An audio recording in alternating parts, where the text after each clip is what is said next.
Good day, I'm Lisa Rowe and this is your JIS News for Tuesday, January 14, 2025. The government is to launch a new layer of social housing intervention aimed at improving the living conditions of more Jamaicans. Prime Minister Dr. Andrew Holness made the disclosure last Friday following the handover of 3 units under the new Social Housing Program, NSHP. He says the new component of the program will take the form of home improvement for existing structures, such as the installation of windows, roofing, or adding an extra room. This, he says, will allow the program to reach more persons and not restrict the NSHP to building an entire house. We are looking at a new program now that will seek to address the conditions of housing generally across the country. That once we have assessed the home as being in need, we will try to ensure that the house has at least one secure room. And that became very apparent after the hurricane that struck us in July, Hurricane Beryl, that several houses were just totally destroyed and lost roofing. But if they had one secure roof, one secure room, or one secure part of the building, the dislocation that happened would be minimized. Under the NSHP, over 300 families across the country have received new homes. This includes 3 St. Mary residents who received keys to their 2-bedroom and 1-bedroom units from the Prime Minister on Friday. The Jamaica Defense Force JDF-led exercise event Horizon 2025 is being hailed as a high-level validation program designed to simulate real-world threats or disasters in a controlled environment. The multinational, multi-agency and multi-domain exercise was launched on Monday on the recreational lawns of the Bank of Jamaica, downtown Kingston. Chief of Defense Staff Vice Admiral Antoinette Weems-Gorman says the third staging is a demonstration of partnerships among nations to foster regional peace and security. It provides participating nations and agencies with the opportunity to test their readiness, coordination, and operational capabilities. This year's iteration is not merely an exercise of military and other security institutional capability, but it is also a demonstration of the enduring partnerships we have built across borders, agencies, and domains. She adds that the exercise serves as a reminder that security is not the responsibility of one nation or one institution, but is a shared duty. It is an opportunity for us to hone our skills, improve our interoperability, and strengthen the bonds of trust and collaboration essential in confronting the evolving challenges of our region's stability. This year's exercise will test our ability to respond collectively and effectively to real-world scenarios, ensuring that we remain ready to protect our respective countries. The Chief of Defense Staff urged each participant to approach the exercise with the utmost discipline, professionalism, and commitment. A key feature of the ceremony was a sail and fly past of maritime and aerial assets at the Kingston waterfront. Exercise event Horizon 2025 will see the participation of 14 nations, 33 agencies, 11 aircraft, 9 surface assets, 43 planned key events, and more than 500 exercise participants. It runs from January 12 to 26 and will feature several activities in Jamaica, the Cayman Islands, and offshore Haiti.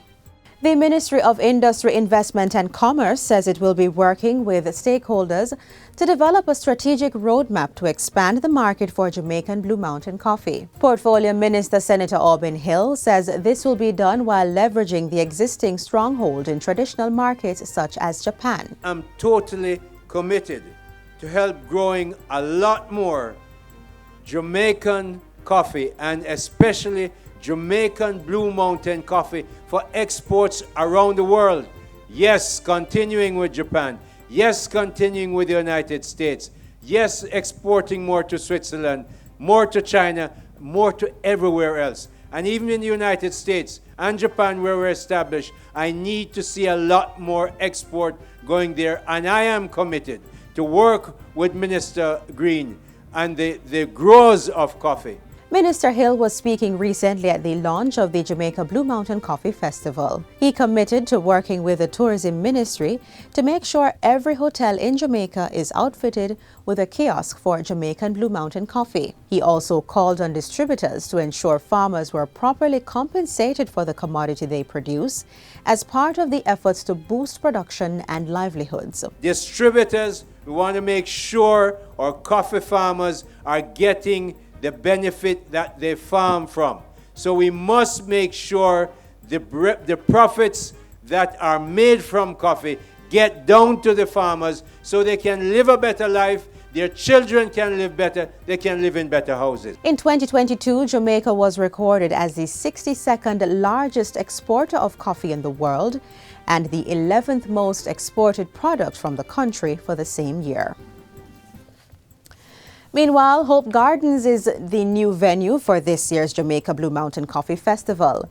Now in its 8th staging, the festival will be held on March 1, 2025. Addressing the launch via a video presentation, Tourism Minister Edmund Bartlett said the finest Blue Mountain coffee would be showcased alongside local artisans and culinary delights, fostering economic growth and cultural engagement in the coffee-producing regions of Jamaica. Our move to this iconic venue isn't simply about expanding our space. It's about elevating the entire experience to new heights.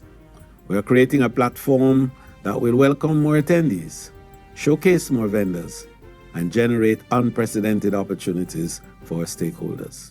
In addition, Minister Bartlett says throughout March, the Sip and Shop promotion will transition Kingston into a coffee lover's paradise, with special experiences at cafes and exclusive coffee tours across the city. The age limit for persons entering the Miss Jamaica Festival Queen competition has been extended to 30. Previously, the pageant was for ladies between the ages of 18 and 25. Organized by the Jamaica Cultural Development Commission, JCDC, the annual event includes coronations at the parish level to select a parish queen, all of whom will vie for the overall Miss Jamaica Festival Queen title at the grand finals. Production manager and coordinator of the competition, Andrea McCurdy, says the expanded age limit will open up a new demographic of women. It will certainly attract a fresh set of women who would have been excluded otherwise. Women who are very passionate, who are hardworking in their communities, women who have given of their time and believe in their local communities and believe in their country and are strong women with a voice that just looking for an opportunity to be heard and to be seen. According to Ms. McCurdy, while the age limit has been changed, other criteria for the competition remain the same. You need to have been born Jamaican, naturalized Jamaican, or would have lived here for no less than 2 years. And of course, contributing to your community, active in your community and that kind of a thing. The application period closes at midnight on March 14 for the Miss Jamaica Festival Queen competition. Applications can be submitted online at jcdc.awardsplatform.com. And finally, the National Leadership Prayer Breakfast will take place at the Jamaica Pegasus Hotel. The 45th annual event will be held under the theme, Righteousness Exalts a Nation. Prime Minister Dr. Andrew Holness met with representatives of the Prayer Breakfast Committee recently and updated them on the government's achievements. He said the administration will focus on productivity, growth, equity, as well as a safe, cohesive, and peaceful society. Government leaders, opposition members, the private sector, civil society, and other groups will come together to pray for the nation and leaders across all sectors. Donations generated from the event will be given to charity. And that's it for JIS News Today. I'm Lisa Rowe. Thanks for watching.